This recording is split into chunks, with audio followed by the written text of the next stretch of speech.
இப்போ என்ன செய்ய போகிறோன்னா நம்ம உப்புமா தான் சேமியா உப்புமா செய்ய போகிறோம். அதுக்கு தேவையான பொருள் கடலப்பருப்பு, உளுத்தம்பருப்பு, வெங்காயம், பச்சை மிளகா, கருவேப்பிலை, அணில் சேமியா பாக்கெட், எண்ணெய், தண்ணி, உப்பு.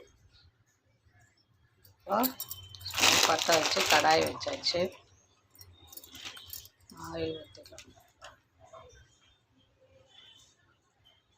உப்புமாக்கெலாம் நிறைய எண்ணெய் வேணாம், கொஞ்சமாக ஊற்றிக்கலாம்.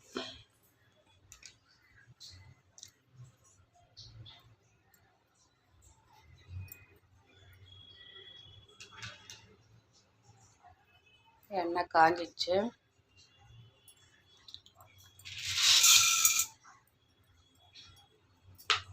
இப்போ வெங்காயம் நல்லா வதங்கிடுச்சு.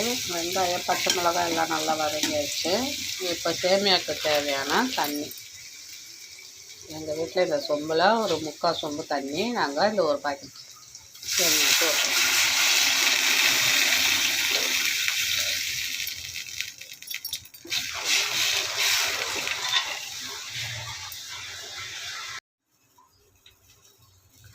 இப்போ தண்ணி கொதிக்க ஆரம்பிச்சிருச்சு. இப்போ இந்த ஸ்டேஜில் நம்ம சேமியாவை போட்டுக்குவோம்.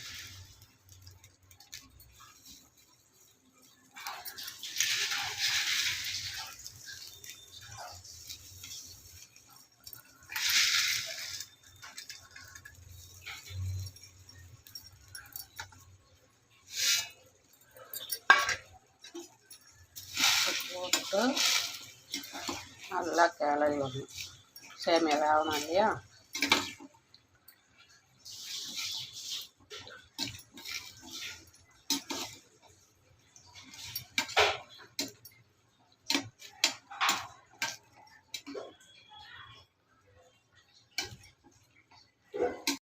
உப்புமா ரெடி ஆகிடுச்சு. தண்ணியெலாம் வற்றி சேமியாலாம் வெந்து எல்லாம் ரெடி ஆகிடுச்சு. பாருங்கள், இந்த ஸ்டேஜில் ஸ்டவ் ஆஃப் பண்ணணும்.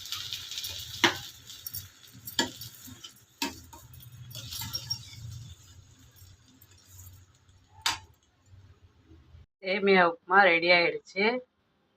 எப்படி இருக்குதுன்னு நீங்களும் உங்கள் வீட்டில் செஞ்சு பார்த்துட்டு சாப்பிட்டு சொல்லுங்கள் என்கிட்ட. பிடிச்சிருந்தா லைக் பண்ணுங்கள், ஷேர் பண்ணுங்கள். மறக்காமல் எங்கள் சேனலை சப்ஸ்கிரைப் பண்ண மறந்துடாதீங்க. பாய் பாய். நெக்ஸ்ட் வீடியோவில் பார்க்கலாம்.